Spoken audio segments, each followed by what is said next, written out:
안녕하세요. 금요사건 파일 디바제시카입니다. 대구광역시 남구 봉덕동에 살고 있던 23살 정나리 씨. 그녀는 친구 신 씨와 함께 카페를 운영하고 있었습니다. 젊은 나이였는데도 사장이 되어보겠다라는 꿈을 가지고 친구와 소자본으로 아담한 가게를 차리게 된 거죠.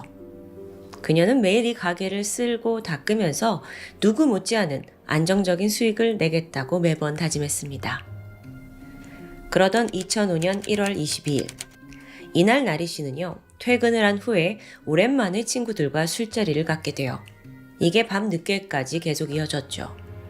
그러다 새벽 2시쯤 갑자기 핸드폰이 울렸습니다. 남자친구 김 씨로부터 걸려온 전화였는데 나리 씨가 웬일인지 통화하는 걸 주저해요. 핸드폰은 끊임없이 울렸고 마지못해 그녀가 전화를 받게 되는데 그러자마자 이 남자친구가 불같이 화를 냅니다. 왜 전화 안 받아? 나 지금 집에 들어가니까 너 당장 들어와. 이 남자친구가 다른 모임에서 술자리를 갖고 있었는데 이제 귀가하는 길이니 너도 빨리 와라 라고 재촉하는 거예요. 근데 당시 이 목소리가 얼마나 컸는지 수화기 밖에서도 생생히 들릴 정도였죠.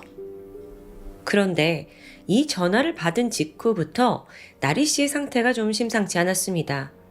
집에 가기 싫다 라면서 친구들을 붙잡는 거예요. 여기서 잠깐 이 커플에 대해 알아볼게요.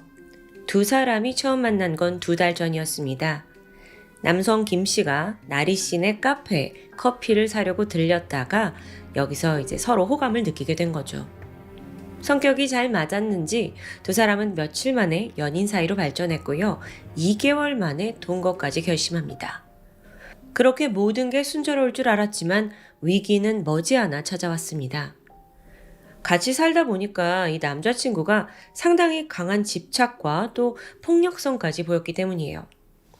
나리 씨 지인들에 따르면 친구들하고 있을 때 수시로 남친에게 전화가 옵니다. 어디야? 언제 와? 빨리 집에 와! 계속 재촉하는 거죠. 근데 이런 행동은 애정을 넘어 괴롭힌 수준으로 느껴졌어요. 사건 당일 나리 씨는 그날따라 막 집에 안 가겠다라며 완강히 버텼습니다. 근데 그렇다고 지금 새벽이 지나가는데 계속 술만 마시고 있을 수 없잖아요. 그래서 결국 친구들이 취한 그녀를 부축해서 나리 씨의 자택인 봉덕동 원룸촌으로 향합니다. 친구가 함께 택시에서 내려줬고 집으로 걸어가던 길에 나리 씨가 돌연 털썩 주저앉더니 흐느끼기 시작했죠. 야, 나 집에 들어가기 싫다고. 제발 나 좀 내버려둬. 당시 친구는요, 이 모습을 보고 나리 씨가 주사를 부린다고 생각했어요. 그래서 겨우 달래가지고 그녀를 집 안까지 데려다 주었죠. 이때 남자친구는 집 안에서 잠들어 있었습니다. 그리고 다음 날, 동업자였던 신 씨가 먼저 카페에 도착합니다. 그런데 아무리 기다려도 나리 씨가 모습을 드러내지 않아요. 몇 차례 전화를 걸었죠. 근데 핸드폰이 꺼져 있더라고요. 술 마시고 힘들어서 못 일어났나? 싶었지만 나리 씨는 그날 늦은 저녁까지 연락 두절 상태였습니다.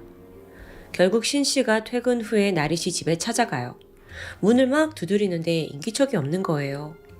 얘가 도대체 무슨 일이지? 하고 의아해하던 그때 옆집에 살던 이웃 남성이 문득 다가옵니다. 저기요, 혹시 무슨 일 있어요?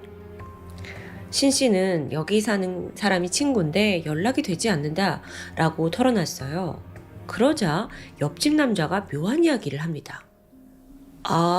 사실요, 오늘 새벽에 계속 싸우는 소리가 들렸어요. 한 3시간 정도? 여자 비명소리도 들었고요. 자, 더 정확히는요.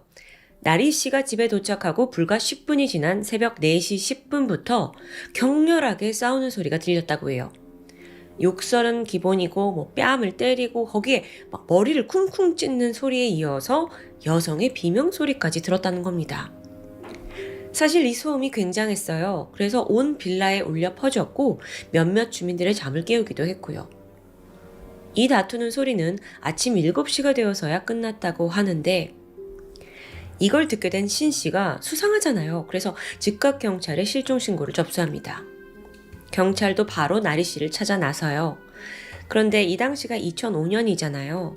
CCTV 보급률이 낮고 또 차량 블랙박스도 대중적이지 않았습니다. 그렇게 무턱대고 실종된 나리 씨의 행방을 쫓기에는 많은 어려움이 있었습니다. 일단 경찰은 주민들의 증언을 토대로 나리 씨의 남자친구 김 씨를 유력 용의자로 판단합니다. 여러 차례 조사를 하면서 그를 강하게 압박했어요.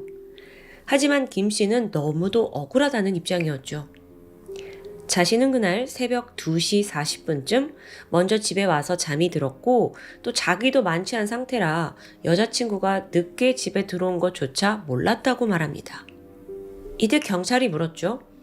아니 근데 빌라 주민들이 전부 싸우는 소리를, 그 시끄러운 소리를 들었다는데 그것도 몰랐어요? 김 씨는 아무 소리도 듣지 못한 채 다음날까지 깊은 잠에 빠져 있었다고 진술합니다. 그러다 오전 11시에 이 김 씨가 늦지막히 일어났는데 여자친구가 보이지 않았대요. 다만 화장실 변기 옆에 구토한 흔적이 있어서 집에 왔다 또 나갔구나 라고 생각을 합니다. 바로 전화를 해봤지만 핸드폰은 꺼져 있었죠. 여기에 화가 난 김 씨는 자신의 화를 좀 식히기 위해 밖으로 나가게 되고요. 또 저녁 6시쯤엔 친구들과 팔공산으로 드라이브를 갔다고 말합니다. 다 마치고 집에 돌아왔지만 여전히 여자친구의 모습이 보이지 않았어요. 여기에 이제 좀 열 받았죠? 그리고 가출했나 싶어서 그럼 나도 이 집에 있을 필요가 없지 라는 생각에 짐을 챙겨 본가로 돌아갔다고 설명합니다. 자, 과연 김 씨의 진술은 사실일까요?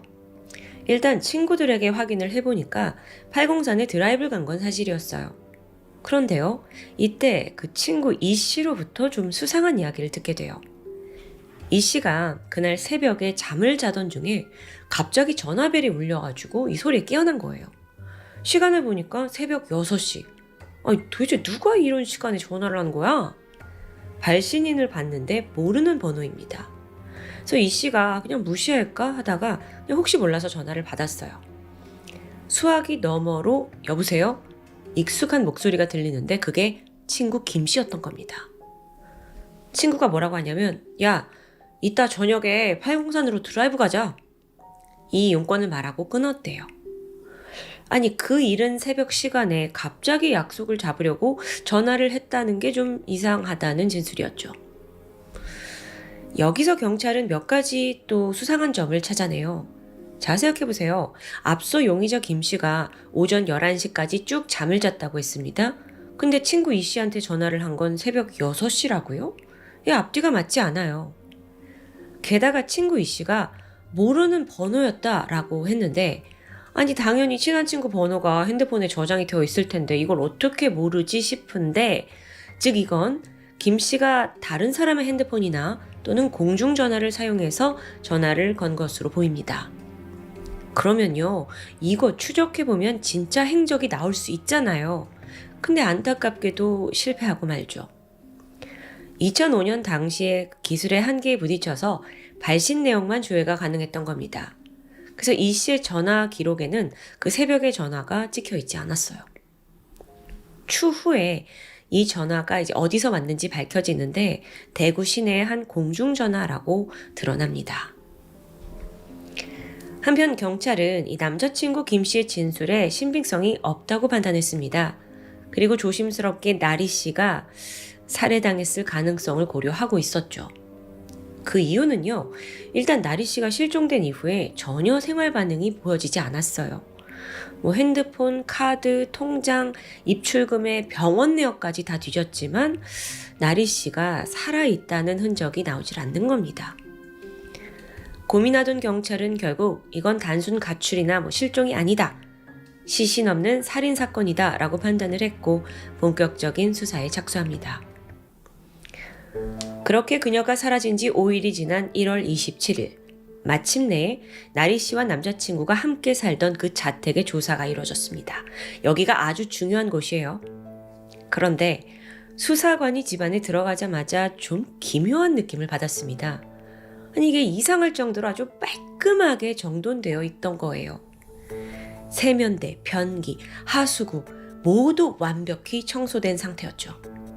심지어 DNA 검사를 해보는데요.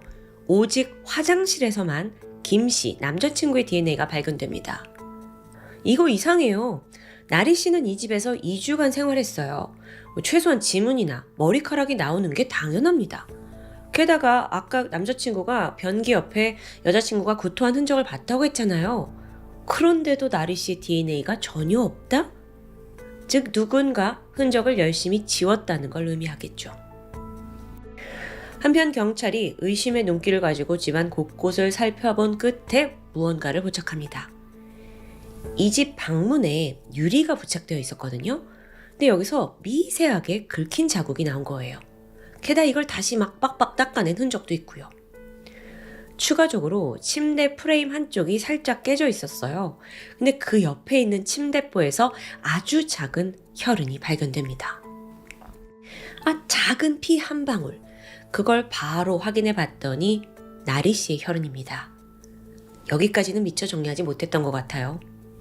게다가 김 씨의 운동화에서도 혈흔이 발견됩니다. 이 또한 아주 극소량이었는데, 자, 지금 아무 일도 벌어진 게 아닌 것 같은 이 원룸에서 경찰이 속속 다른 증거들까지 찾아내요. 이번에는 안방 장롱을 열었거든요.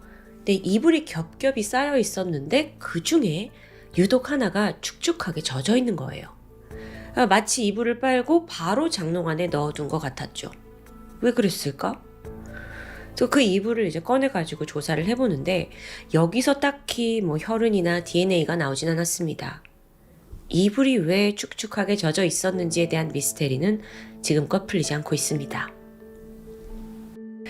사실 남자친구가 용의자로 지목만 된 상태였어요. 근데 그렇다고 해서 나리 씨가 확실히 살해됐다는 증거는 없어요.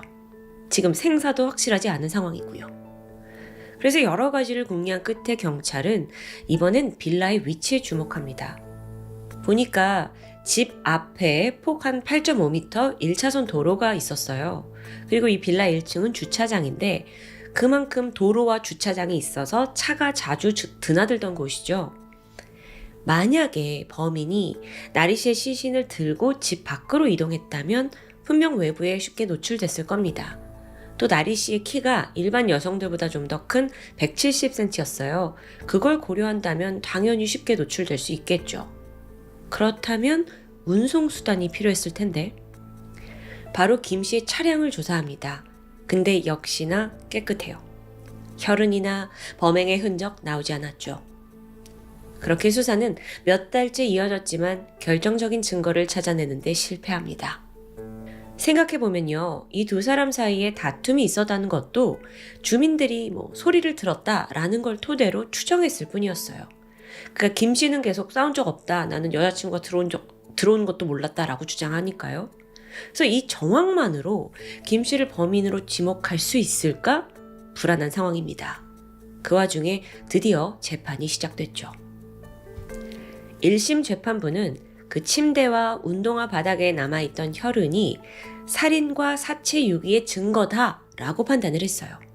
또 주민들 진술을 토대로 김 씨가 여자친구를 긴 시간 폭행한 후 살해했다고 판단했고요. 그 결과 그에게는 살인 및 사체 유기 혐의로 징역 7년을 선고받게 됩니다. 그는 즉각 항소했죠. 2심에 갔는데 결과가 완전히 뒤바뀌어요. 1심과 달리 거기서 나온 혈흔의 양이 너무 극소량 아니냐, 이걸로 어떻게 살인을 입증하냐라고 판단된 겁니다. 두 사람 사이에 혹여라도 아주 살인이 날 만할 치명적인 싸움이 있었다면 사실 혈흔이 더 많이 발견되었어야 한다라는 논리인 겁니다. 또한 사실 이 사람들이 직접적으로 다투는 모습을 본 건 아무도 없어요. 그리고 심지어 그 다투는 소리가 나는 집이 여기라는 증거도 없었습니다. 즉 이 말은 나리 씨가 제3자에 의해서 살해당했을 가능성, 그러니까 합리적인 의심의 여지가 남아있다라는 판단하에 판결이 뒤집힌 거죠. 결국 김 씨에겐 무죄가 선고됩니다. 검찰이 상고했지만 기각되면서 무죄 판결은 확정되었고요. 이후 김 씨는 인터뷰를 통해 억울함을 토로했습니다. 자기로서는 사실 고작 2개월 만나서 동거한 여자친구였는데 그녀로 인해 살인자라는 누명을 쓰고 고생했다 라면서 고통을 호소한 거예요. 하지만 진짜 고통스러웠던 건 누굴까요? 정나리 씨 사건은 지금까지도 미제로 남아 있습니다. 그녀의 시신조차 발견되지 않았고요. 여전히 가족들은 진실을 알지 못한 채 암흑 속에 살고 있습니다. 한편 당시 경찰 조사에 실책이 있어요.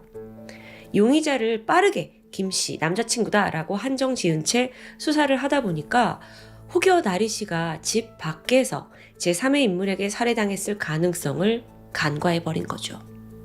그냥 김씨가 범행한 거 맞다 라는 생각에서 이걸 입증하기에 너무 급급한 나머지 정작 나리 씨의 마지막 행적에 대한 수사가 미진했던 겁니다. 어쩌면 이걸로 인해 진범을 놓친 건 아닐까요? 그런데요, 여러분, 이 사건 아직 끝이 아니에요. 지난 2019년 3월입니다.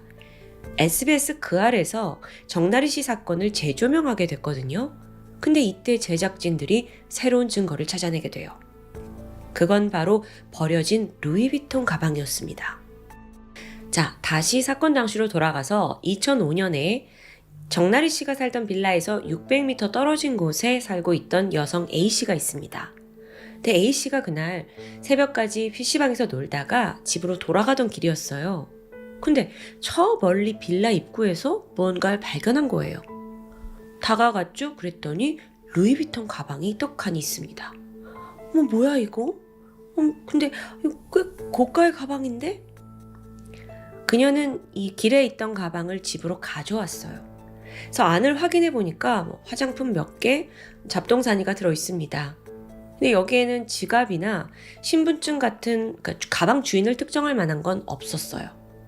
그렇게 그날 이후로 A씨는 루이비통 가방의 새 주인이 된 거예요. A씨는요, 사건이 발생한 지 14년이 지난 그때까지도 이 가방을 가지고 있었습니다. 감정을 해보니까 이게 진품이더라고요. 그리고 심지어 2003년에 생산된 한정품이고 20, 30대 여성에게 인기가 많던 제품이었죠. 그래서 혹시 이게 나리 씨의 것이 아닌가로 초점이 맞춰지는데 나리 씨의 유족들은 그녀가 평소 루이비통 가방을 사용한 건 맞지만 정확한 디자인은 기억하지 못한다고 말합니다. 이에 대해 전문가들은요, 만약 빌라 주변에서 발견된 그 루이비통 가방이 나리 씨의 것이 맞다면 정말 높은 확률로 그녀가 살해당했을 것이라고 분석합니다. 오늘 사건을 조사하면서 가장 놀라웠던 건요, 그 시끄러운 다투는 소리를 들은 이웃들 중에 그 누구도 경찰에 신고하지 않았다는 점이었어요. 괜히 남의 일에 연루되고 싶지 않았던 거겠죠. 또 어쩌면 누군가 신고하겠지 라고 생각했을 수도 있습니다. 근데 만약에 그때 단 한 명만이라도 신고를 했다면 나리 씨에게 닥친 이 비극을 막을 수 있지 않았을까라는 아쉬움이 남습니다. 2005년 1월 23일 나리 씨가 실종된 그날 가족들의 시간도 멈췄습니다. 실종 19년이 지난 지금까지도 가족들은 나리 씨를 찾으려고 전단지를 제작하고 있어요. 과연 그날 그녀에게 무슨 일이 있었던 걸까요? 누군가 답을 알고 있다면 제발 말해줄 수 없을까요? 지금까지 금요사건 파일 디바제시카였습니다.